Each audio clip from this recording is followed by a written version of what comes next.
Hi everyone, once again welcome back to the channel NCERT junction. आज हम एक ऐसे टॉपिक पर बात करने वाले हैं जो हमारे पूरे देश को खाना खिलाता है और इंडियन इकोनॉमी की सबसे बड़ी फाउंडेशन है एग्रीकल्चर।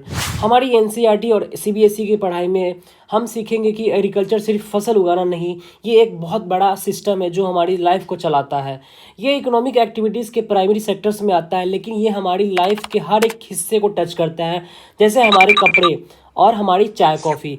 अगले कुछ मिनट्स में हम लोग देखेंगे कि फार्मिंग के अलग अलग टाइप्स, छोटे लेवल के सब्सिस्टेंस से लेकर बड़े कमर्शियल प्लांटेशन तक।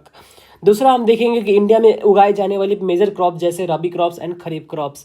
तीसरा हम लोग देखेंगे कि खाना प्रोड्यूस करने के साइंटिफिक स्टेप्स, जिसमें मिट्टी तैयार करने से लेकर आखिरी को फसल स्टोर करना शामिल है। तो चलिए हमारी ये सफ़र स्टार्ट करते हैं एग्रीकल्चर से। तो सबसे पहला हमारा आता है टॉपिक कि एग्रीकल्चर होता क्या है। Agriculture is a type of primary activity. Primary activity economic activity तीन टाइप्स के होते हैं, जिसमें बोला जाता है प्राइमरी एक्टिविटी, सेकेंडरी एक्टिविटी और टर्शियरी एक्टिविटी। प्राइमरी एक्टिविटी में आता है जो हमारा आता है एग्रीकल्चर। एग्रीकल्चर का मतलब होता है कि to produce crops and foods. इसके साथ साथ क्या करना, रियरिंग लाइव स्टॉक, मतलब पशुपालन के साथ साथ क्या करना, भोजन को उगाना, वो बोलते हैं, उसको एग्रीकल्चर बोलते हैं। और एग्रीकल्चर हमारा आ जाता है प्राइमरी एक्टिविटी में। सबसे पहला तीन चीज़ देखेंगे, प्राइमरी एक्टिविटी, सेकेंडरी एक्टिविटी और टर्शियरी एक्टिविटी होता क्या है। ठीक है, टाइप्स ऑफ एक्टिविटी में क्या होता है प्राइमरी एक्टिविटी।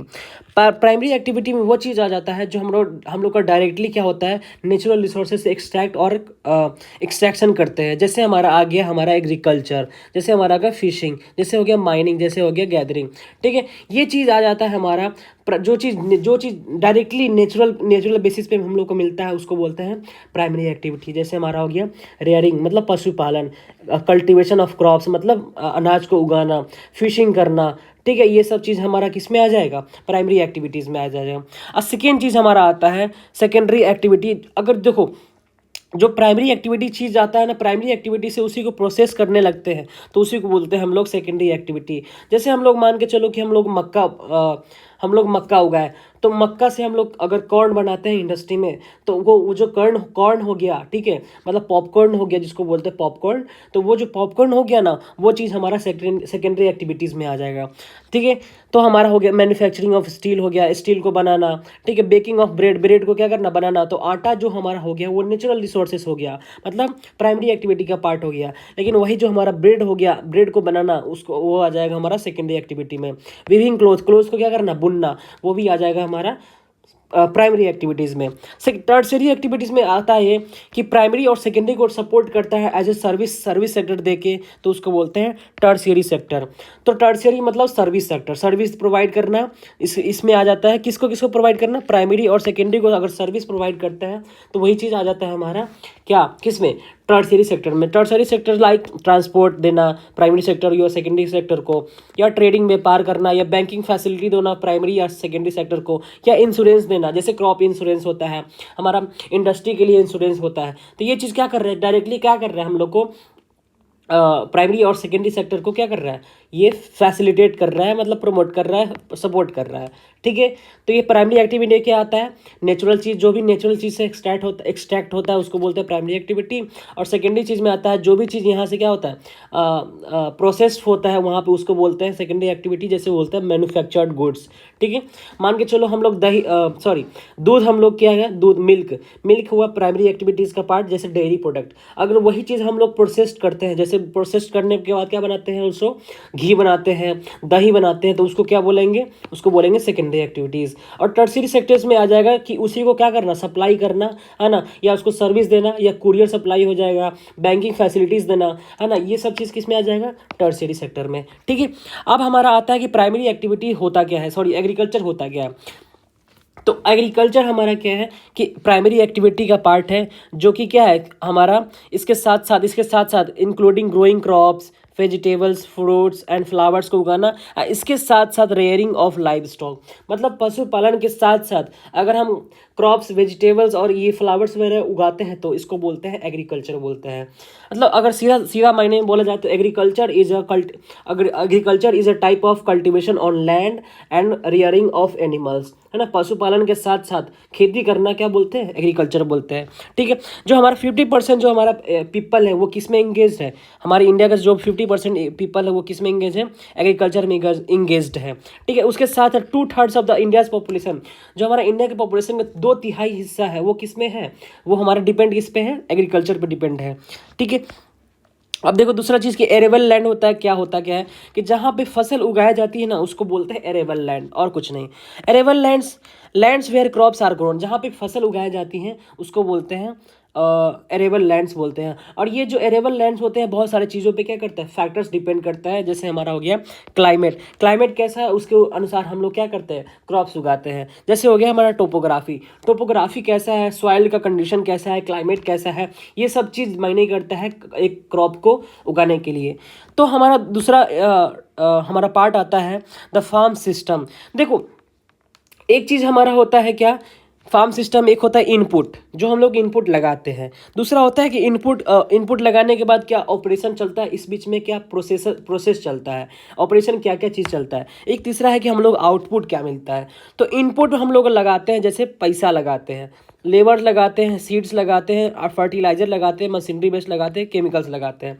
ठीक है, तो ये हमारा हो गया इनपुट। हम लोग क्या कर रहे हैं, इनपुट्स को लगा रहे हैं, जो कि है ना required items to start the process को स्टार्ट करने के लिए जो जो चीज़ हमको ज़रूरत होता है उसको बोलते हैं इनपुट बोलते हैं। समझ आए कि इनपुट किसको बोलते हैं, प्रोसेस को स्टार्ट करने के लिए जो चीज़ हमको आइटम की ज़रूरत पड़ता है, जैसे हमारा सीड्स, फर्टिलाइजर, मशीनरी, लेबर और केमिकल्स, ये सब चीज़ का जरूरत होता है उसको बोलते हैं इनपुट्स बोलते हैं। और जो ऑपरेशन होता है जब ऑपरेशन होता है उसके दौरान जो भी चीज़ होता है, जैसे ठीक है the actual work down on the farm के दौरान, मतलब फार्मिंग के दौरान जो जो चीज़ प्रोसेस में होता है उसको बोलते हैं क्या, उसको बोलते हैं ऑपरेशन के दौरान क्या क्या होता है, प्लफिंग मतलब खेत को जोतना, ठीक है, सोइंग होना मतलब बोना, इरिगेशन फैसिलिटी देना, वीडिंग को मतलब जो घास होता है, एक्स्ट्रा घास होता है फूस उसको हटाना, हार्वेस्ट करना मतलब कटाई करना। ठीक है, आउटपुट्स में कहा जाता है जो भी हम लोग फसल निकल के आता है वो चीज़ उसको बोलते हैं क्या, जो फाइनल प्रोडक्ट्स हमको मिलता है उसको बोलते हैं आउटपुट बोलते हैं। आउटपुट में आ जाता है हमें जो भी चीज़ हम लोग अनाज मिलता है, जैसे वूल हो गया, डेयरी प्रोडक्ट्स हो गया, जैसे हम लोग क्या करते हैं एनिमल रियरिंग में हमसे क्या मिलता है, इसमें डेयरी प्रोडक्ट मिलता है कि नहीं, पोल्ट्री से हमको एग एंड मीट मिलता है। तो ये भी चीज़ हो गया हमारा फाइनल प्रोडक्ट हो गया, आउटपुट मिल गया। समझ आए, तो इनपुट हो गया जो हम लोग प्रोसेस करने के लिए जो लगाना पड़ता है, रिक्वायर्ड आइटम्स जो लगता है, जैसे seed, fertiliser, machinery and labour, ये सब चीज़। ऑपरेशन के दौरान जो भी चीज़ हम लोग को वर्क डन किया जाता है उसको बोलते हैं प्लाफिंग, जैसे ऑपरेशन बोलते हैं उसको, जैसे इरिगेशन, वीडिंग करना, हार्वेस्टिंग करना। और आउटपुट्स मिलने आ जाता है जो हमारा फाइनल प्रोडक्ट्स हम लोग को प्राप्त होता है, जैसे क्रॉप्स हो गया, वूल हो गया, डेयरी प्रोडक्ट्स हो गया, पोल्ट्री प्रोडक्ट्स हो गया। समझ आए, चलिए नेक्स्ट टॉपिक देखते हैं हमारा टाइप्स ऑफ फार्मिंग। हमारे फार्मिंग कितने टाइप्स के होते हैं, तो हमारा बेसिकली जो हमारा फार्मिंग होता है वो हमारा 2 टाइप्स का होता है। 2 टाइप्स का कौन, एक होता है हमारा सब्सिस्टेंस फार्मिंग और दूसरा होता है हमारा कमर्शियल फार्मिंग। ठीक है, दूसरा होता है हमारा कमर्शियल फार्मिंग। सब्सिस्टेंस फार्मिंग क्या होता है और कमर्शियल फार्मिंग में क्या डिफरेंस है। सब्सिस्टेंस फार्मिंग वो होता है ना जो बस फैमिली के नीड के लिए क्या करता है, अनाज उगाया जाता है, उसको बोलते हैं फैमिली के नीड के लिए अगर जब अनाज उगाया जाता है तो उसको बोलते हैं सब्सिस्टेंस फार्मिंग। अगर वही चीज़ हमारा कमर्शियल पर्पस से यूज़ किया जाता है, व्यापार के पर्पस से, तो उसको बोलते हैं कमर्शियल फार्मिंग। समझ आई बात।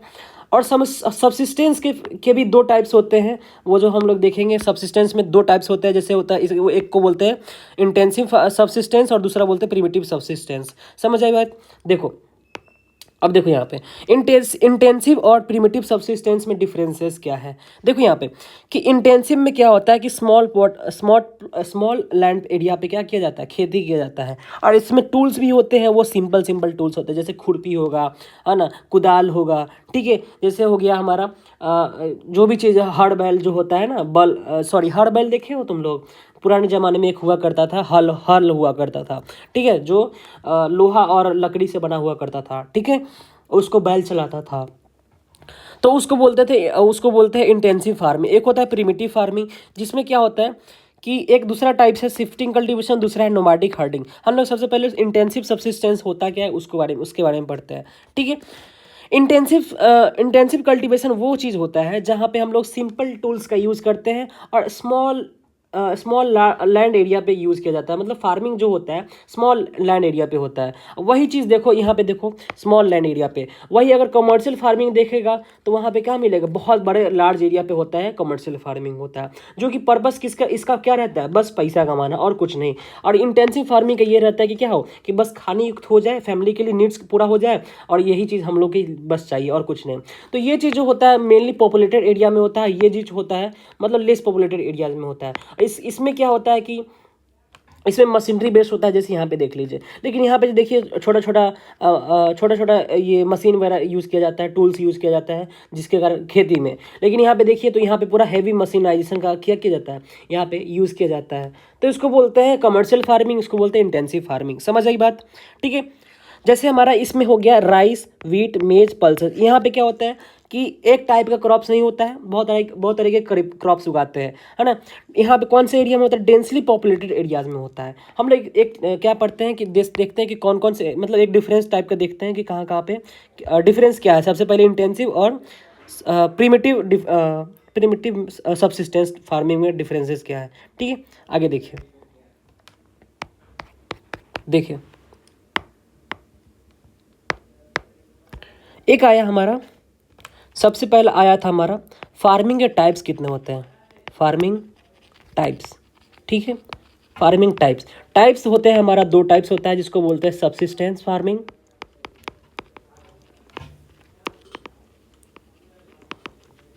और दूसरा हमारा आ जाता है कमर्शियल फार्मिंग,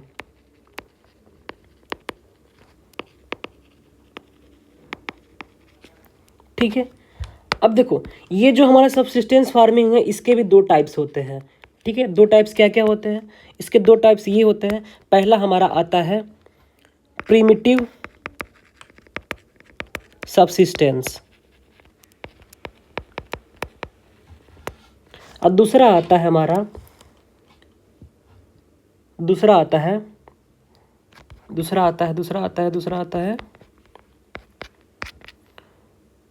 इंटेंसिव, सॉरी हाँ, दूसरा आता है इंटेंसिव सबसिस्टेंस। अब देखो प्रिमिटिव सबसिस्टेंस और इंटेंसिव सबसिस्टेंस में ये डिफरेंस है, डिफरेंस थोड़ा सा है और कुछ नहीं है। कि प्रिमिटिव में होता है कि टूल्स भी इसका यूज़ किया जाता है, इसमें प्रिमिटिव में होता है कि पुराने तौर तरीके से यूज़ किया जाता है। जैसे हमारा इसमें आ जाता है शिफ्टिंग कल्टीवेशन, इसके भी दो टाइप्स हैं। टाइप्स पहला है शिफ्टिंग कल्टीवेशन, मतलब ये ओल्ड ट्रेडिशनल मेथड है जो हमारे पुराने तौर तरीके से यूज़ किया जाता है। और इसमें दूसरा आ जाता है नोमैडिक हर्डिंग। इसमें आता है पशु चारा करना, मतलब एक जगह नहीं रहता। जो आदिवासी वगैरह जो मिलता है हमारा राजस्थान और कश्मीर के, ये क्या करते हैं, पशु को चराते हैं और इसी में जीवन यापन अपना व्यतीत करते हैं। तो पशु पालन करना इसी में आ जाता है। जैसे भेड़ बकरी को पशु पालन करते हैं, जैसे राजस्थान वाले एरिया में हो गया, ठीक है। राजस्थान और जम्मू कश्मीर वाले जैसे हो गया हमारा एरिया में।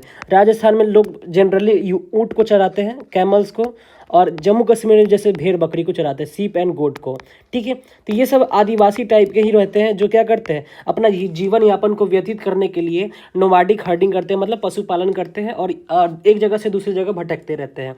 एक शिफ्टिंग कल्टीवेशन वो होता है, इसको बोलते हैं slash and burn method, slash and burn agriculture बोलते हैं, ठीक है। क्या बोलते हैं, स्लैश एंड बर्न एग्रीकल्चर। अब देखो शिफ्टिंग कल्टीवेशन वो चीज़ होता है कि मान लो क्या है, यहाँ पे क्या था, पहले बहुत सारा क्या था यहाँ पे, क्या था यहाँ पे, बहुत ज़्यादा फॉरेस्ट था, ठीक है।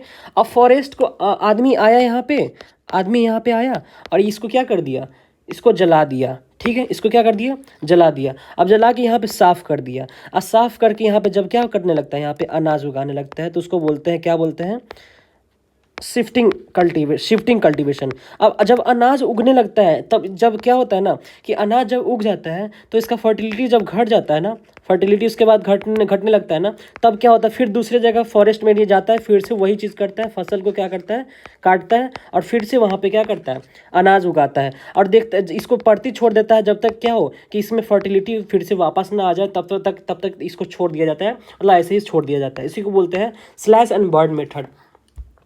समझ आया?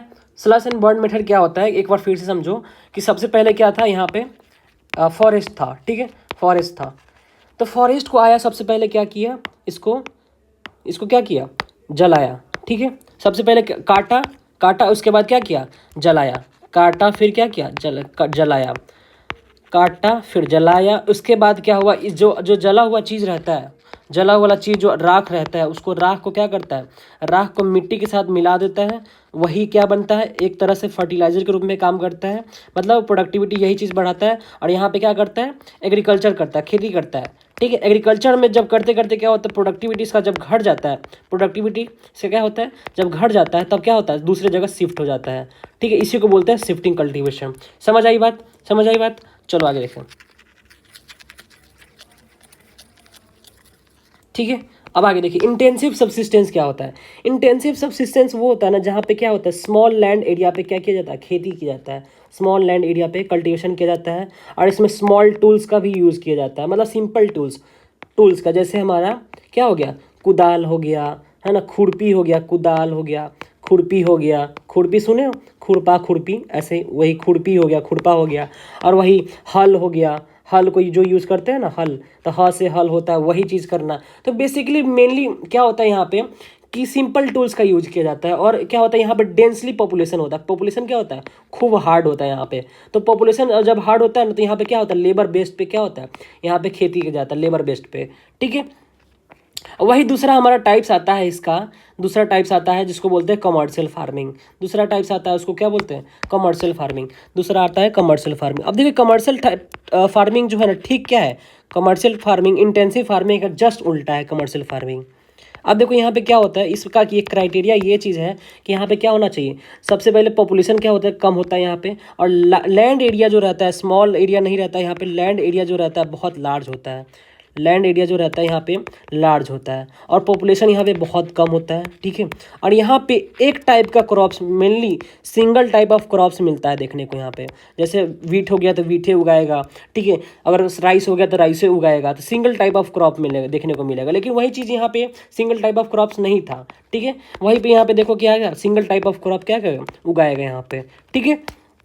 और ऊपर से इसके क्या होगा, मशीनरी बेस्ड हमारा क्या होगा, यहाँ पे मशीनरी बेस्ड फार्मिंग किया जाएगा, मशीनरी बेस्ड फार्मिंग किया जाएगा, ठीक है। फार्मिंग यहाँ पे जो होगा, यहाँ पे कैसा बेस्ड होगा, मशीनरी बेस्ड होगा। तो ये होता है हमारा कमर्शियल फार्मिंग, और only the purpose of money और commerce, only the purpose for commerce, मतलब कमर्स के लिए यूज़ करेगा, बस यही चीज़ है कि कमर्शियल फार्मिंग, इंटेंसिव फार्मिंग और प्रिमिटिव फार्मिंग क्या डिफरेंस है, समझ आए।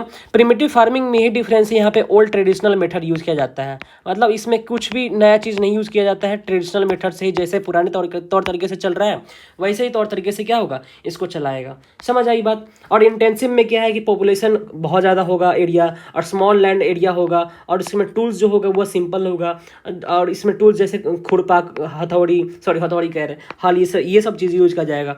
वही चीज़ देखो कि कमर्शियल फार्मिंग वो चीज़ होता है कि लैंड एरिया बड़ा होता है, पॉपुलेशन कम होता है, और सिंगल टाइप ऑफ क्रॉप मिलता है, जैसे राइस एंड वीट मिलेगा, तो राइस मिलेगा तो राइस से मिलेगा, और मशीनरी बेस्ड होगा, न कि लेबर बेस्ड। यहाँ पे क्या हो रहा था, लेबर बेस्ड किया जा रहा था, यहाँ पे लेबर बेस्ड था, लेकिन वही चीज़ यहाँ पे क्या है, लेबर बेस्ड नहीं है, क्या है, मशीनरी बेस्ड सब कुछ हो रहा है। इसका पर्पस क्या है, कमर्स करना, मतलब व्यापार करना। इसी के साथ साथ इसका एग्जाम्पल आ जाता है हमारा प्लांटेशन क्रॉप्स। प्लांटेशन क्रॉप्स एक कमर्शियल टाइप का क्या है, फार्मिंग का एक एग्जाम्पल है, प्लांटेशन क्रॉप्स हो गया, ठीक है।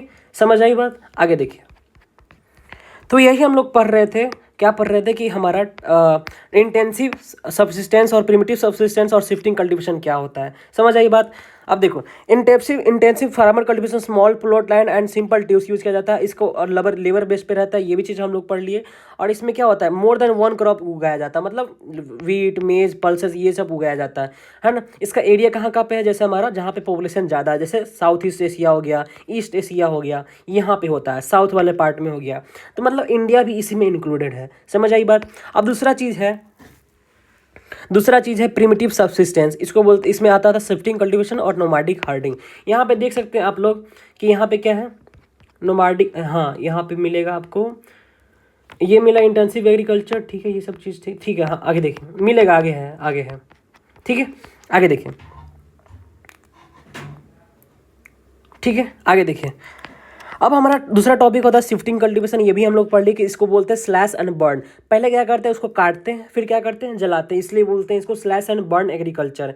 यहाँ पे क्या होता है कि जब तक फर्टिलिटी घटता नहीं है, इसको क्या किया जाता है, यहाँ पे एग्रीकल्चर किया जाता है। जैसे इसका फर्टिलिटी घट जाता है, दूसरे जगह क्या होता है, शिफ्ट हो जाता है। और बेसिकली ये होता है हमारे रीजन ट्रॉपिकल एरिया में, जहाँ पे फॉरेस्ट वगैरह ज़्यादा होता है, जैसे अमेजन बेसिन हो गया, नॉर्थ ईस्ट का, हमारा जो भी नॉर्थ ईस्ट का रीजन है ना अभी का इंडिया का, वहाँ पे क्या होता है, सबसे ज़्यादा शिफ्टिंग कल्टीवेशन होता है, क्योंकि वहाँ पे सबसे ज़्यादा क्या है, फॉरेस्ट एरिया है, और वहाँ पे आदिवासी लोग होते हैं। तो आदिवासी जनजाति लोग ही क्या करते हैं, सबसे ज़्यादा शिफ्टिंग कल्टीवेशन करते हैं, जो फॉरेस्ट एरिया में रहा करते हैं। समझ आई बात, ठीक है। तीसरा क्या है, नोमैडिक हर्डिंग, जो हम लोग पढ़ चुके हैं कि क्या करता है, ये अपने एनिमल के साथ घूम घूम के क्या करते हैं, अपना चारा के लिए और पानी के लिए घूमते हैं, और दूसरा यहाँ पे जीवन यापन करते हैं घूम घूम के। समझ आई बात। हर्ट्समैन मूव विथ एनिमल्स, अपने एनिमल के साथ क्या करते हैं, घूमते हैं, और उसके साथ साथ क्या करते हैं कि फॉडर और वाटर अपने साथ साथ लेके चलते हैं, ठीक है। ये एरिया कहाँ कहाँ पे होता है, जैसे हमारा एशिया का राजस्थान वाले एरिया में, और जम्मू कश्मीर वाला रीजन। इससे मिलता क्या क्या है, मिल्क मिलता है, मीट मिलता है, वूल मिलता है, और हाइड्स मिलता है। समझ आई बात। आगे देखिए कमर्शियल फार्मिंग, हम लोग ऑलरेडी पढ़ चुके हैं कमर्शियल फार्मिंग होता क्या है, ठीक है। Commercial farming, grain farming, crops like wheat, maize are grown on common purpose, मतलब कॉमन पर्पस, मतलब कमर्शियल पर्पस के लिए यूज़ किया जाता है, क्या चीज़, यही कमर्शियल फार्मिंग यूज़ किया जाता है, ठीक है। अब मिक्स फार्मिंग क्या होता है, इस use of modern, commercial farming में ही क्या होता है, मॉडर्न मशीनरी बेस्ड क्या किया जाता है, यूज़ किया जाता है, जो हम लोग ऑलरेडी पढ़ चुके हैं यहाँ पे। समझ आई बात कि मशीनरी बेस्ड क्या यूज़ किया जाता है, यहाँ पे फार्मिंग यूज़ किया जाता है, मशीनरी बेस्ड फार्मिंग होता है यहाँ पे कमर्शियल फार्मिंग में। समझ आई बात, ठीक है। आगे देखिए मिक्स फार्मिंग क्या होता है। मिक्स फार्मिंग वो चीज़ होता है ना, यहाँ पे देखिए मिक्स फार्मिंग क्या होता है कि मिक्स फार्मिंग, देखिए मिक्स फार्मिंग वो चीज़ है ना कि जहाँ पे क्या होता है कि क्रॉप्स उगाया जाता है, उसके साथ साथ एनिमल रेयरिंग किया जाता है, मतलब एनिमल हस्बेंड्री जिसको बोलते हैं पशुपालन करना, एनिमल हस्बेंड्री किया जाता है। उसके साथ साथ एनिमल के लिए फॉडर भी उगाया जाता है, ठीक है। तो उसको बोलते हैं, क्या बोलते हैं, मिक्स फार्मिंग बोलते हैं। मतलब फार्मिंग मिक्स करके उगाया जाता है, जैसे क्रॉप्स भी उगा लिया और एनिमल हस्बेंड्री भी उगा लिया और उसके लिए चारा भी उगा दिया। अब बगल में क्या कर दिया, बगल में फिशरीज भी कर दिया, तो इसको बोलते हैं क्या, मिक्स फार्मिंग बोलते हैं, ठीक है। मतलब सब तरह का फार्मिंग करना, उसी को बोलते हैं मिक्स फार्मिंग। ये तो आसान सी बात है कि सब तरह की क्या करना, फार्मिंग करना, जिसमें आगे एग्रीकल्चर, जिसमें आगे एनिमल हस्बेंड्री पशुपालन करना, इसमें आगे फिशरीज करना, उसके लिए चारा उगाना, तो इसको बोलते हैं मिक्स फार्मिंग। समझ आई बात। देखिए यहाँ पे mix farming land is use for growing crops and rearing live stock. समझ आया, मतलब क्रॉप्स भी उगाएगा, वहाँ पे क्या करेगा, पशुपालन भी करेगा, उसको बोलते हैं मिक्स फार्मिंग, है ना। अब देखिए दूसरा टाइप्स आता है कमर्शियल फार्मिंग का, एक प्लांटेशन क्रॉप। प्लांटेशन क्रॉप्स वही बोले, पहले ही बता चुके हैं हम लोग क्या कि कमर्शियल फार्मिंग का ही एक टाइप्स है हमारा, क्या क्या है, प्लांटेशन फार्मिंग।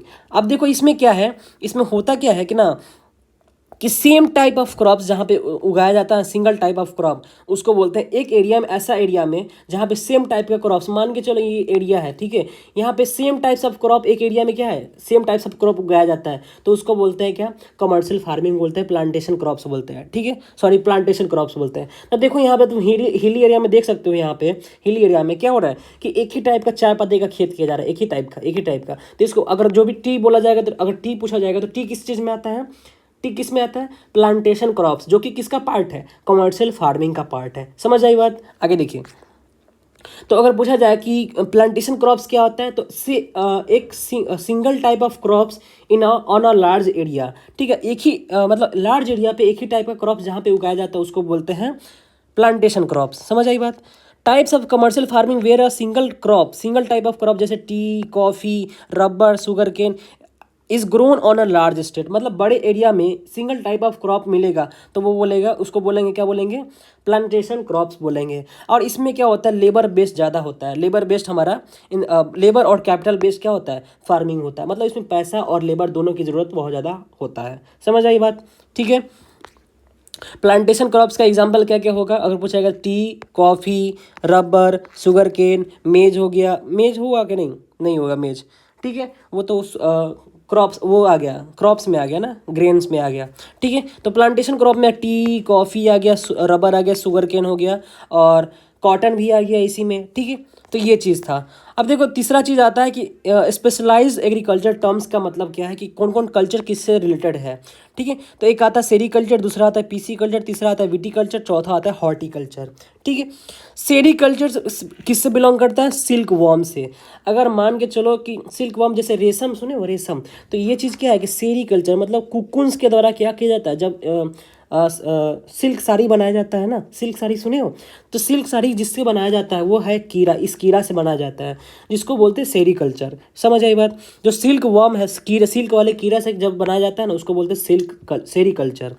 पीसी कल्चर मतलब फिश का, फिश याद रखोगे, पीस से क्या करेंगे, फिश उगाना, तो उसको बोलेंगे, जहाँ पे फिश उगाया जाता है उसको बोलेंगे क्या, पीसी कल्चर बोलेंगे। वही चीज़ है विटीकल्चर, उसको बोलते हैं ग्रेप्स। विटीकल्चर को क्या बोलेंगे, अगर जहाँ पे कल्टीवेशन ऑफ ग्रेप्स बोला उगाया जाता है उसको कौन सा कल्चर बोलते हैं, विटीकल्चर बोलते हैं। मतलब विटीकल्चर में किस चीज़ का कल्टीवेशन किया जाता है, ग्रेप्स का किया जाता है, अंगूर का। यहाँ पे देखिए कि अंगूर का खेती की जाता है, उसको बोलते हैं क्या, विटीकल्चर बोलते हैं। और चौथा हमारा आता है हॉर्टिकल्चर, जिसमें वेजिटेबल्स, फ्लावर्स एंड फ्रूट्स का यूज़ किया जाता है। अगर मान के चलो कि पूछा जाए कि जिसमें वेजिटेबल्स, फ्रूट्स एंड फ्लावर्स को उगाया जाता है उस कल्चर को क्या बोलते हैं, उस फार्मिंग को क्या बोलते हैं, तो बोलेंगे हॉर्टिकल्चर। समझ आई बात, समझ आई बात, समझ आई बात ना। अब देखो सेरीकल्चर, सेरी से याद रखोगे सिल्क, एस से सेरी, एस से सिल्क, पीसी से पीस से फिश, पीसी कल्चर मतलब फिश, विटीकल्चर मतलब ग्रेप्स। देखो विटीकल्चर से कैसे याद रख सकते हो कि वीटी से याद रखो, वीटी से वीटी से याद रख सकते हो कि हमारा वीटी क्या होता है, वीटी से याद रखो ग्रेप्स वीटी देखो वीटी से याद रखो रीति, ठीक है, रीति और ग्रेप्स होता है, ग्रेप्स से क्या बनता है, दारू। तो दारू का क्या है, हमारा एक तरफ से हमारे इंडिया में क्या है, रीति है, रिवाज है पीने का, है कि नहीं, लोग बंद होता है, लेकिन हमारे बिहार में हो गया है बंद, वो लोग क्या हो गया, मोए मोए हो गया, लेकिन फिर भी क्या है कि ठीक है। विटीकल्चर से याद रखना, वीटी से याद रखना रीति, मतलब क्या है, रीति रिवाज है, किस चीज़ का, दारू का। दारू का आजकल क्या हो गया है, रीति रिवाज बन गया है। समझ आई बात। और हॉर्टिकल्चर में याद रखो फ्रूट्स, वेजिटेबल्स एंड फ्लावर्स का अगर कल्टीवेशन करेंगे तो उसको बोलेंगे हॉर्टिकल्चर, ठीक है। तो ये रही हमारी sericulture, PC culture, viticulture, horticulture के बारे में। समझ आई बात। आगे देखिए, अब आता है हमारा कि rice wheat millets and maize cotton, mainly major crops के बारे में, ठीक है। राइस के लिए क्या क्या चीज़ चाहिए और वीट के लिए, मतलब इसके बारे में हम लोग क्या क्या पढ़ेंगे कि किस टाइप का क्रॉप्स है, इसका क्लाइमेटिक रीजन क्या होता है, कि मतलब कौन से क्लाइमेट में ये होते हैं और लीडिंग प्रोड्यूसन कौन कौन है। समझ आई बात। अब देखिए पहला आता है हमारा राइस। जो राइस होता है ना वो हमारा स्टेपल फूड है। स्टेपल फूड का मतलब ये होता है कि हमारे रोज़मर्रा का चीज़ है, हम लोग डेली यूजेस के लिए करते हैं, मतलब डेली खाने के लिए यूज़ करते हैं, इसको बोलते हैं स्टेपल फूड।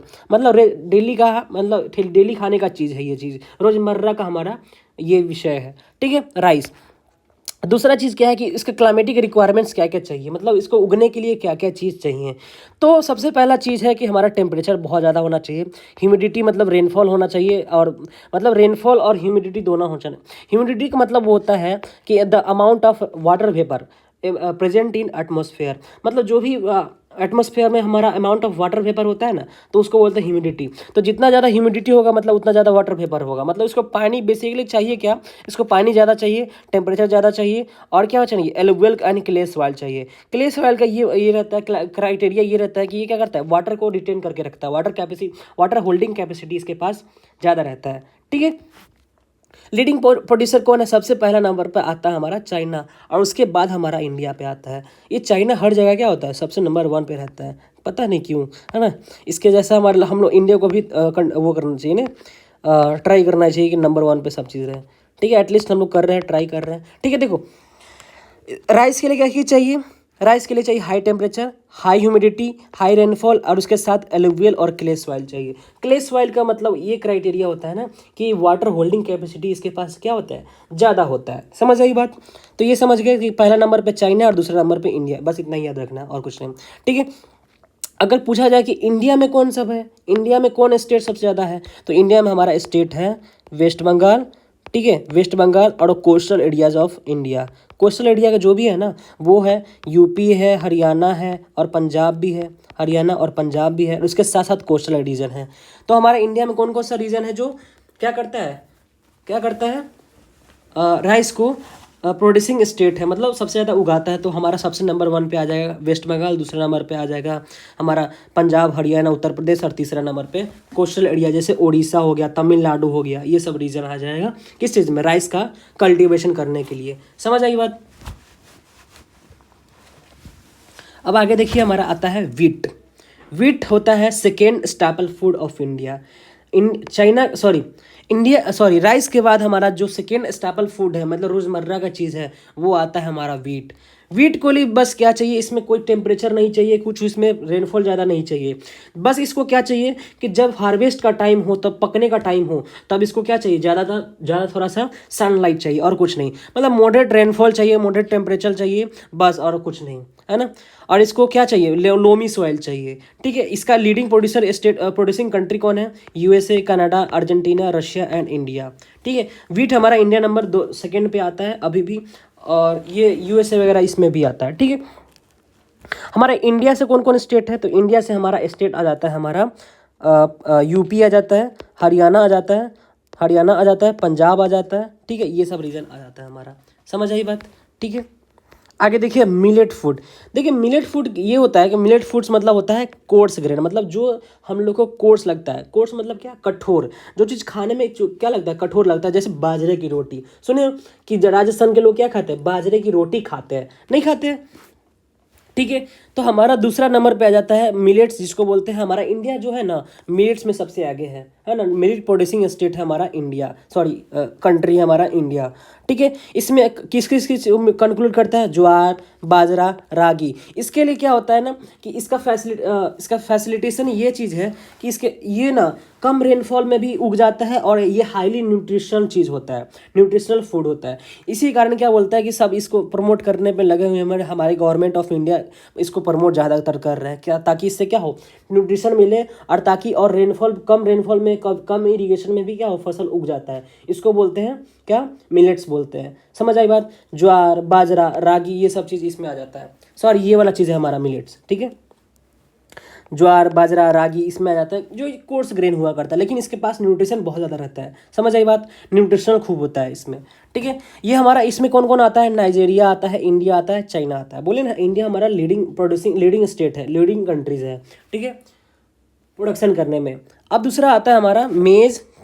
तो मेज़ जो है वो हमारा, इसके लिए ज़्यादा ना टेम्परेचर चाहिए ना रेनफॉल चाहिए। इसके लिए भी क्या चाहिए, मिलेट्स के लिए तो कम से कम बहुत कम रेनफॉल चाहिए। वीट के लिए मॉडरेट टेम्परेचर और रेनफॉल चाहिए था, और तो मेज़ को भी क्या चाहिए, मॉडरेट टेम्परेचर और रेनफॉल चाहिए। ठीक है, बस इसको क्या चाहिए, लॉट्स ऑफ सनशाइन, मतलब हीट ज़्यादा चाहिए। बेसिकली बात ये है कि इसको क्या चाहिए, हीट ज़्यादा चाहिए। मतलब ज़्यादा जब गर्मी पड़ेगा ना, तब जितना ज़्यादा गर्मी पड़ेगा उतना ज़्यादा क्या होगा, हमारा मक्का अच्छा होगा। नहीं तो वेल ड्रेन फर्टाइल सॉइल, मतलब ये अलुवियल सॉइल में क्या होता है, उगता है। कौन कौन, ये हमारा मेज मतलब मक्का। इसमें प्रोड्यूसिंग कंट्री में कौन कौन है, नॉर्थ अमेरिका है, ब्राज़ील है, चाइना है और इंडिया है। मेज़ को उगाने में, मक्का को उगाने में नॉर्थ अमेरिका, ब्राज़ील, ना ना ना ना ना ना ना ना, दूसरा है हमारा इंडिया। ठीक है, कॉटन में आ जाता है। देखो कॉटन क्या है, हमारा फाइबर है ना। जैसे कॉटन क्या है, और इसके साथ उस फाइबर क्या है, सिल्क हो गया, कॉटन हो गया, और इसके साथ साथ हो गया हमारा जूट हो गया। ये सब चीज़ क्या है, फाइबर क्रॉप्स है। ठीक है, जो हमारा यूज़ किया जाता है कॉमर्स के लिए, है ना, कमर्शियल पर्पस के लिए यूज़ किया जाता है। देखो कॉटन का ये क्राइटेरिया है ना कि इसको टेम्परेचर बहुत ज़्यादा चाहिए। अगर कम बारिश होता है फिर भी हम लोग मान के रह लेंगे, ठीक है, कम रेनफॉल चाहिए तो कोई बात नहीं। लेकिन इसके साथ साथ 210 फ्रॉस्ट फ्री डेज रहना चाहिए। मतलब धुंध जो रहता है ना, कोहरा जिसको बोलते हैं, ठंडा में जब कोहरा निकलता है तो बोल रहे हैं क्या कि 210 दिन तक फ्रॉस्ट फ्रीज डेज रहना चाहिए। इस तभी हमारा क्या होगा, फसल अच्छा होगा। किसका? कॉटन का। नहीं तो क्या होगा, फसल खराब हो जाएगा। ठीक है।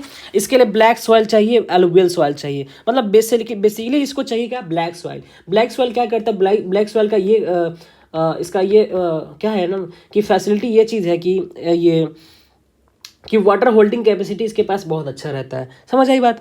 कि इसके इस कॉटन की क्या क्या क्या क्या चीज़ चाहिए, क्राइटेरिया क्या क्या चीज़ चाहिए। टेम्परेचर ज़्यादा चाहिए, रेनफॉल अगर नहीं भी होता कोई बात नहीं है, लेकिन 210 दिन तक, ऑलमोस्ट 210 दिन तक फ्रॉस्ट फ्रीज डेज रहना चाहिए। मतलब कोहरा नहीं रहना चाहिए, मतलब ठंडा नहीं रहना चाहिए, मतलब कोहरे वाला ठंडा नहीं रहना चाहिए। ठीक है। ब्राइट सनशाइन चाहिए, मतलब इसको टेम्परेचर खूब ज़्यादा चाहिए, है ना, इसको होने के लिए। ठीक है। इसका हमारा लीडिंग कंट्रीज है चाइना, यूएसए, इंडिया, पाकिस्तान। ये जो कॉटन मिलता है ना, बहुत ज़्यादा हाई क्वालिटी का कॉटन मिलता है। किसके पास? चाइना, इंडिया, जो भी यहाँ पे दिया हुआ है, इंडिया, यूएसए, ये सब के पास। ठीक है। दूसरा हमारा आता है जूट, जिसको बोलते हैं गोल्डन फाइबर।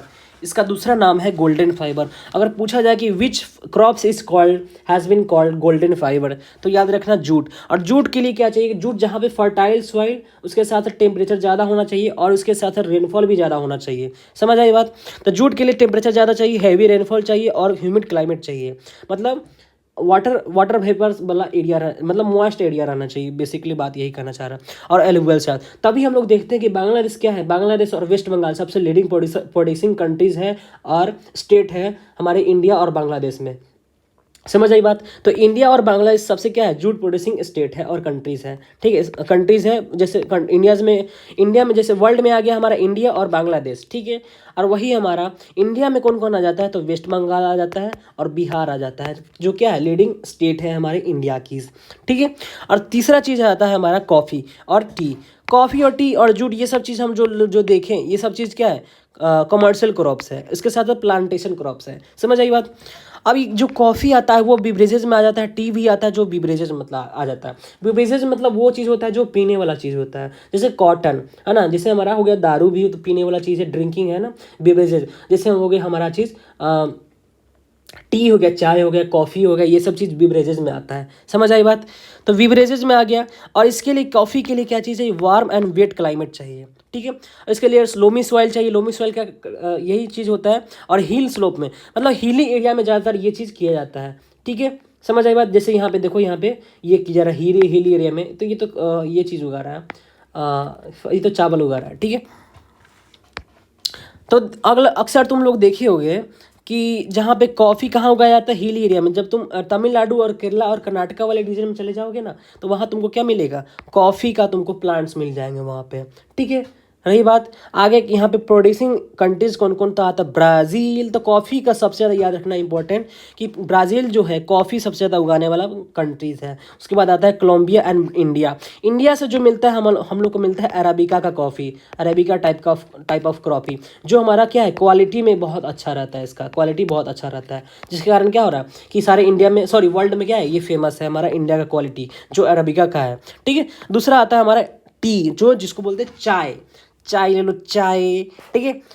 कूल क्लाइमेट, इसके लिए क्या चाहिए, क्लाइमेट कैसा होना चाहिए, कूल होना चाहिए, ठंडा ठंडा कूल होना चाहिए। लेकिन रेनफॉल क्या होना चाहिए, इसके साथ साथ रेनफॉल भी अच्छा होना चाहिए। इसीलिए जब लोग टी जहाँ पे होता है ना, वो हिली एरियाज़ में होता है, जैसे दार्जिलिंग। दार्जिलिंग में कभी जाना तो देखना, तुमको वहाँ पे मिलेगा क्या, बहुत सारे तुमको बागान मिलेगा वहाँ पे, चाय का बागान। जैसे यहाँ पे देखो, ठीक है, चाय का वहाँ पे क्या मिलेगा, बागान मिलेगा। आज एक एक मतलब एक नज़र से देखोगे ना तो बागान ही बागान दिखाई देगा तुमको, क्या चीज़ का, है ना, टी का। तो अगर तुम सस्ते में देखना चाहते हो तो सबसे पहले चले जाओ दार्जिलिंग। दार्जिलिंग में इतना ज़्यादा सस्ता मिलेगा, सस्ता होटल मिलेगा, रूम रेंट मिलेगा। ठीक है। वहाँ से तुम देख सकते हो सब कुछ, क्लाइमेट वगैरह देख सकते हो, वहाँ पे सब समझ सकते हो।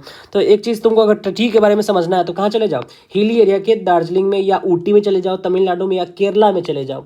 ठीक है। तो वहाँ तुमको देखने को मिल जाएगा। कूल क्लाइमेट होना चाहिए, रेनफॉल हाई होना चाहिए। रेनफॉल हाई जब होना चाहिए जब उसका क्या हो, डंठल जो पत्ता होता है ना, पत्ता निकलने का जब उसका टाइम हो। और ये जो होता है ना, लेबर बेस्ड होता है, इसमें लेबर का बहुत ज़्यादा ज़रूरत पड़ता है। ठीक है।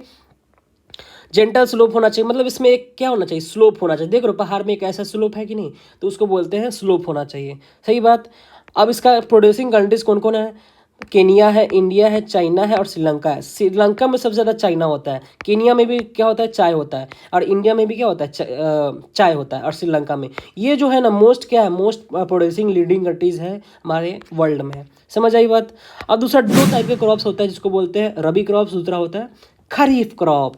अब देखो रबी क्रॉप और खरीफ क्रॉप में डिफरेंस यही है कि रबी क्रॉप होता है जो ठंडा में होता है, खरीफ क्रॉप होता है वो जो ठंडी गर्मी में होता है। तो गर्मी में होता है हमारा चावल, पैडी, पेज, सोया, कोकोनट, ग्राउंडनट और कॉटन। और हमारा रबी क्रॉप होता है जैसे हमारा ठंडा में होता है, तो ये चीज़ होता है ठंडा में होता है तो आता है हमारा वीट, ग्राम, पी, मस्टर्ड, लिनसीड। ठीक है, तो ये हमारा ये आ जाता है ठंडा में, ये आ जाता है गर्मी के सीज़न में। ठीक है, मतलब ये कहना चाह रहे हैं कि ठंडा में क्या किया जाता है, इसको इसको बोया जाता है, जब हार्वेस्ट का टाइम आता है तो मार्च अप्रैल में काटा जाता है। ठीक है, वही चीज़ यहाँ पे देखो, तो गर्मी में क्या किया जाता है, बोया जाता है और काटा जाता है ठंडा ठंडा आते हुए। जब सितंबर, जो अभी का सितंबर का टाइम है, उसी टाइम तक क्या किया जाता है, इसको काट लिया जाता है। जब दुर्गा पूजा का टाइम आता है तो ये क्या किया जाता है, खरीफ क्रॉप को, धान को क्या किया जाता है, काटा जाता है। और बोया कब जाता है, गर्मी के सीज़न में। मतलब खरीफ क्रॉप क्या है, गर्मी के सीज़न में होता है, समर सीजन में, और रबी क्रॉप कब होता है, विंटर के सीजन में। समझ आई बात। खरीफ से याद रखना शरीफ, जो शरीफ होता है वो ज़्यादा क्या होता है, वो गर्मी भी दिखाता है ना। जितना ज़्यादा शरीफ दिखेगा वो क्या होगा, जब उतना ही ज़्यादा गर्मी दिखाता है। तो ऐसे याद कर सकते हो। और रबी का तो अगर एक याद हो गया तो दूसरा तो याद होगा ही। ठीक है, तीसरे टाइप का क्रॉप्स आता है जिसको बोलते हैं जायद, जो दोनों के बीच पीरियड में आता है उसको बोलते हैं जायद क्रॉप। जैसे हो गया वाटरमेलन, मस्क मेलन, ये सब आ गया हमारा कौन सा, जायद क्रॉप्स। ठीक है, अब आता है हमारा देखो कि एग्रीकल्चर डेवलपमेंट करने के लिए हम लोग को क्या क्या चीज़ चाहिए। ठीक है, देखो एग्रीकल्चर डेवलपमेंट क्यों हमको ज़रूरी क्यों है, क्योंकि देखो आजकल क्या हो रहा है ना कि हमारा इंडिया जो है नंबर 1 पे हो गया है। कैसे, किस बेसिस पे, पॉपुलेशन के बेसिस पे। तो हमारा जो है ना इंडिया में, वर्ल्ड में क्या हो रहा है कि पॉपुलेशन बढ़ते चला जा रहा है, रुकने का नाम ही नहीं ले रहा है। जिसके कारण क्या हो रहा है कि उसको डिमांड को पूरा करने के लिए एग्रीकल्चर डेवलपमेंट करने का बहुत ज़्यादा ज़रूरी है। तो क्या कर रहा है, इसके लिए हम लोग एफर्ट्स डाल रहे हैं, इसी को बोलते हैं एग्रीकल्चर डेवलपमेंट। तो efforts made to increase farm production to meet the growing demand of population. जो पॉपुलेशन हम लोग को बढ़ रहा है उसको प्रोडक्शन को पूरा करने के लिए, मतलब डिमांड को पूरा करने के लिए, पॉपुलेशन उस पॉपुलेटेड ग्रोइंग पॉपुलेटेड को डिमांड को पूरा करने के लिए क्या किया जाता है, एफर्ट्स डाला जाता है, उसको बोलते हैं एग्रीकल्चर डेवलपमेंट। एग्रीकल्चर डेवलपमेंट का गोल ये है कि क्या हो, फूड सिक्योरिटी हो और प्रोडक्टिविटी इसका बढ़े। ठीक है, बेसिकली बात यही है कि इसका गोल्स यही है कि फूड सिक्योरिटी हमारा बना रहे। रही बात, सही बात। तो इसका गोल क्या है, फूड सिक्योरिटी को क्या करना, बनाए रखना, to increase the food security, उसके साथ साथ प्रोडक्टिविटी को बढ़ाना। रही बात, अब आगे देखिए कि की स्ट्रैटेजी क्या है। इसका स्ट्रैटेजी यही है कि हमारा इम्प्रूव इरिगेशन फैसिलिटी को इम्प्रूव करना, फर्टिलाइजर्स को इम्प्रूव करना, यूज़ करना, HYV सीड्स मतलब हाई यील्डिंग वैरायटी सीड्स को यूज़ करना, जिससे क्या होगा, ज़्यादा से ज़्यादा फसल हमारा उपज दे, है ना, हमारा फसल दे, उपज दे, प्रोडक्शन दे, है ना। इसी को बोलते हैं हाई यील्ड वैरायटी सीड्स, इससे उपज क्या हो, ज़्यादा से ज़्यादा मिले। ठीक है, और क्रॉप एरिया को बढ़ाना मतलब फसल वाले एरिया को बढ़ाना और बाकी सब रीजन को क्या करना, कम करना। तो लैंड फॉर्म्स का ज़रूरत है इसमें, है कि नहीं। लैंड रिफॉर्म्स होगा क्रॉप बेसिस पे, तो क्या होगा, हमारा इंक्रीजिंग पॉपुलेशन का जो डिमांड है वो पूरा हो सके, फुलफिलमेंट हो सके। रही बात आगे देखिए। तो हमारा इंडिया और USA के बारे में ट्रेडिशनल मेथड को हम लोग नीचे देखेंगे कि क्या क्या यूज़ किया जा रहा था। तीसरा चीज़ आता है हमारा एनिमल हस्बेंड्री। और एनिमल हस्बेंड्री मतलब पशुपालन। पशुपालन क्या होता है कि rearing animals on large scale for food on profit, एक वुल जैसे कंट्रीब्यूट फूड सिक्योरिटी और फार्म इनकम। देखो एनिमल हस्बेंड्री सिर्फ पशुपालन, दूध, मिल्क ये सब चीज़ करने के लिए नहीं किया जाता है, इसके साथ साथ अपना फार्म का इनकम बढ़ाने के लिए इसको किया जाता है एनिमल हस्बेंड्री। जैसे मान के चलो कि वो कोई खेती कर रहा है तो उसको इंस्टेंटली तो पैसा मिल नहीं रहा है। ठीक है, तो उसके लिए क्या करता है वो किसान, क्या करता है, मुर्गी उगाता है, मुर्गी उगाता नहीं है, मुर्गी क्या करता है, पालन करता है, बकरी पालन करता है, और इसके साथ साथ गाय पालन, भैंस पालन, ये सब चीज़ करता है। इससे क्या मिलता है, बकरी पालन, भैंस पालन, गोट पालन, और अच्छा तीनों एक ही नाम है, और हो गया भेड़ पालन। इस सब से मिलता क्या है, उसको क्या होता है, इनकम मिलता है। जैसे मुर्गी से क्या मिलेगा, मीट मिलेगा, हमारा डेयरी फार्मिंग किससे से मिलेगा, गाय एंड भैंस से मिल जाएगा। और उसके साथ साथ हेन से क्या मिलेगा, दो चीज़, तो एक तो मीट मिलेगा, दूसरा एक पोल्ट्री फार्म मिलेगा। तो ये चीज़ क्या है कि एनिमल हस्बेंड्री वो चीज़ है, इसको यूज़ किया जाता है क्या क्या चीज़ करने के लिए, फूड एंड प्रॉफिट करने के लिए, मतलब फूड भी मिले और प्रॉफिट भी हो। मतलब इससे क्या क्या चीज़ मिलता है, मिल्क मिलता है, मीट मिलता है, एग मिलता है, वूल मिलता है। आई रही बात, समझ आई बात, है ना। आगे देखिए basic practice of crop production. हम लोग क्या क्या चीज़ प्रैक्टिस करते हैं प्रोडक्शन करने के लिए, मतलब बेसिक क्या क्राइटेरिया होता है, कैसे कैसे प्रोसेस होता है हमारा फाइनली फसल होने के लिए। ठीक है, तो आते हैं हमारा basic properties of crop production to step up guide. ठीक है, अब देखिए प्रिपरेशन ऑफ सॉइल। सबसे पहले क्या किया जाता है, इसको क्या किया जाता है, खेत को जोतता है। क्या करता है, जोतता है, मतलब प्लफिंग करता है। ठीक है, ज़्यादा बहक मत जाना तुम लोग। ठीक है, प्लफ मतलब खेत को जोतना। ठीक है, जोतना। ठीक है, अब दूसरे उसके बाद क्या करता है, सोइंग करता है। यहाँ पे क्या कर रहा है, बीज बो रहा है। अब उसके बाद क्या करेगा, फर्टिलाइजर डालेगा।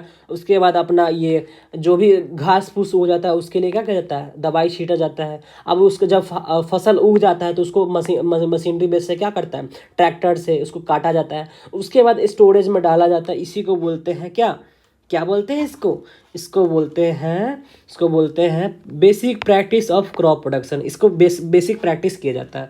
रही बात, आगे देखिए। अब देखो जो स्टोरेज फैसिलिटी हो गया, ठीक है, अब इसमें क्या होता है ना कि बहुत सारा क्या होता है, इसमें बहुत अच्छा कीटनाशक यूज किया जाता है कीड़ा को मारने के लिए। तो बेसिक फैसिलिटी ये चीज़ हो गया, समझ आई बात। ठीक है, आगे बढ़े, आगे देखें। ठीक है, चलिए आगे देखते हैं। तो वही चीज़ बता रहा है कि प्रिपरेशन ऑफ सॉइल, मतलब सॉइल को क्या करते हैं, सबसे पहले टिलिंग करते हैं, मतलब प्लफिंग करते हैं, जोतते हैं। उसके बाद क्या करते हैं, लेवल में लाते हैं। फिर उसके बाद क्या करते हैं, बीज बोते हैं। ठीक है, और उसके बाद क्या होता है, मैन्योर्स एंड फर्टिलाइजर्स यूज़ करते हैं। फर्टिलाइजर उर्वरा यूज़ करते हैं इसमें। जैसे हमारा हो गया न्यूट्रिशन, जैसे नाइट्रोजन हो गया, पोटेशियम हो गया, पोटास हो गया। ठीक है, फास्फोरस हो गया, ये चीज़ यूज़ करते हैं। ठीक है, अब आ गया इरिगेशन फैसिलिटी यूज़ करते हैं। इरिगेशन फैसिलिटी जैसे वेल्स हो गया, कनाल्स के द्वारा, डैम्स के द्वारा यहाँ पे यूज़ किया जाता है। दूसरा एक चीज़ आता है इरिगेशन का, एक मेथड होता है sprinkle irrigation and drip irrigation. Drip irrigation वो चीज़ होता है जो पानी बूंद बूंद से गिराता है। जैसे देखो यहाँ पे ये क्या कर रहा है, पाइप से कनेक्टर कर दिया है और सभी पौधों में क्या कर रहा है, बूंद बूंद पानी गिरा रहा है। इसी को बोलते हैं ड्रिप इरिगेशन। क्या बोलते हैं, ड्रिप इरिगेशन, है ना। स्प्रिंकल इरिगेशन वो होता है, वो फुहारा की तरह नहीं होता है। जब तुम सैलून में जाओगे तो क्या मारेगा, फुहारा से मारेगा, पुछ पुछ करके मारेगा। ठीक है, तो उसी को बोलते हैं स्प्रिंकल इरिगेशन। तो स्प्रिंकल इरिगेशन से क्या होता है कि पानी का एक तो यूटिलाइजेशन हो जाता है और दूसरा क्या होता है, पानी जितना चाहिए फसल को उतना मिल भी जाता है। तो ये रही हमारा मॉडर्न मेथड्स का इरिगेशन फैसिलिटी का। ठीक है, वीड्स को खत्म करने के लिए वीडिसाइड्स को यूज़ किया जाता है। जैसे हमारा कि खुरपा, है ना, केमिकल मेथड यूज़ किया जाता है। जैसे बहुत सारा केमिकल यूज़ किया जाता है क्या करने के लिए, कीटनाशक को मारने के लिए। उसको बोलते हैं वीडिसाइड्स बोलते हैं, मतलब वीड को मारना, किल करना, उसी को बोलते हैं वीडिसाइड्स। समझ आई बात। वीडिसाइड्स मतलब वीड मतलब क्या, जो भी चीज़ अनावरण चीज़ सब है, जो घास फूस है, उसको मारने के लिए जो मेथड यूज़ किया जाता है उसको बोलते हैं वीडिसाइड्स। रही बात। अब देखिए उसके बाद जब फसल हो जाता है उसको बोलते हैं थ्रेसिंग और विनोइंग। बुनना, चुनना, ये सब काम करना, थ्रेसिंग काटना, थ्रेसिंग करना, उसको बोलते हैं ये चीज़। अब तीसरा आ जाता है हमारा, लास्ट वाला आ जाता है हमारा स्टोरेज। अब उसको जो जब आ गया तो उसको क्या करेंगे, हम स्टोरेज करेंगे जहाँ पे क्या हो कि पेस्ट ना लगे, कीड़ा ना लगे और अच्छा से माइक्रो ऑर्गेनिज्म से बचा रहे और हमारा फसल अच्छा बने रहे। ठीक है, अब आता है कि एक फार्म हमारा इंडिया में कैसा सिस्टम है और यूएसए में कैसा सिस्टम है। तो देखो इसमें कहानी बताया गया है कि हमारा एक क्या नाम का एक आदिलाबाद के रीजन में रहता है, एक नाम रहता है मुन्ना लाल। ठीक है, मुन्ना लाल नाम रहता है। उसमें क्या करता है, एक 1.5 हेक्टेयर में क्या करता है, खेती करता है। इसके साथ साथ क्या होता है कि हाई यील्डिंग वैरायटी सीड्स की यूज़ करता है। और मतलब हर बार क्या करता है ना कि अल्टरनेट ईयर में क्या करता है, डिफरेंट सीड्स यूज़ करता है। मतलब अगर ये प्रोडक्शन अच्छा नहीं दे रहा तो दूसरे वाला सीड्स को यूज़ करता है। रही बात, अब आगे देखिए कि ये क्या करता है, normally wheat and rice use करता है। मतलब एक साल में 2 से 3 क्रॉप ही ये क्या करते हैं, उगाते हैं, उपज करते हैं। इसके साथ साथ क्या होता है कि ये अपने फ्रेंड और गवर्नमेंट जो एग्रीकल्चर ऑफिसर्स है वो सबसे क्या लेते हैं, सुझाव लेते हैं कि कैसे हमारा फार्मिंग करना चाहिए। ठीक है, उसके साथ साथ ये ट्रेडिशनल मेथड यूज़ करते हैं। जैसे हमारा देख लो यहाँ पे मुन्ना लाल क्या कर रहे हैं, किस चीज़ से खेती कर रहे हैं, हल जोत रहे हैं। हमारा हल ये मतलब ट्रेडिशनल मेथड से यूज़ कर रहा है। ठीक है, हल जोत रहा है ना। और जो क्या कर रहा है, ट्यूबवेल से क्या कर रहा है, मतलब पंपी सेट से, ट्यूबवेल से ये अपना सिंचाई कर रहा है। इसके साथ साथ क्या कर रहा है कि अपना 2 बफेलो रखा है क्या करने के लिए, और कुछ मुर्गी रखा है अपना इनकम बढ़ाने के लिए।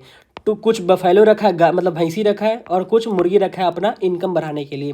इसके साथ साथ वो क्या चीज़ का मेंबर है, कोऑपरेटिव सोसाइटी का भी मेंबर है।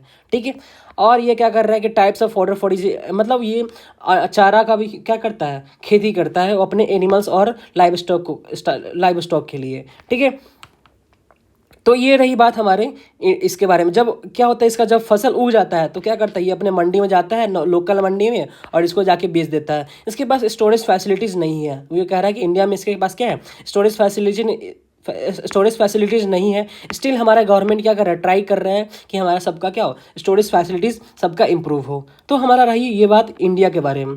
वही चीज़ दूसरा नाम है, इसका नाम है जो यूएसए का एक नाम है, इसका नाम है जो भी नाम है। ठीक है, ये क्या कर रहा है, एक यूएसए का एक निवासी है जिसके पास 250 हेक्टेयर तक क्या है, इसके पास ज़मीन है, और मेनली इसका अनाज उगाता है, कॉर्न, सोयाबीन, वीट, कॉटन, ये सब चीज़, मतलब 2 से ज़्यादा खेती कर रहा है। इसके साथ साथ ये क्या कर रहा है कि जो भी हमारा पेस्ट यूज़ कर रहा है, इसके लिए केमिकल्स यूज़ कर रहा है कि पेस्ट और जो भी डैमेज क्रॉप हो वो ना हो सके।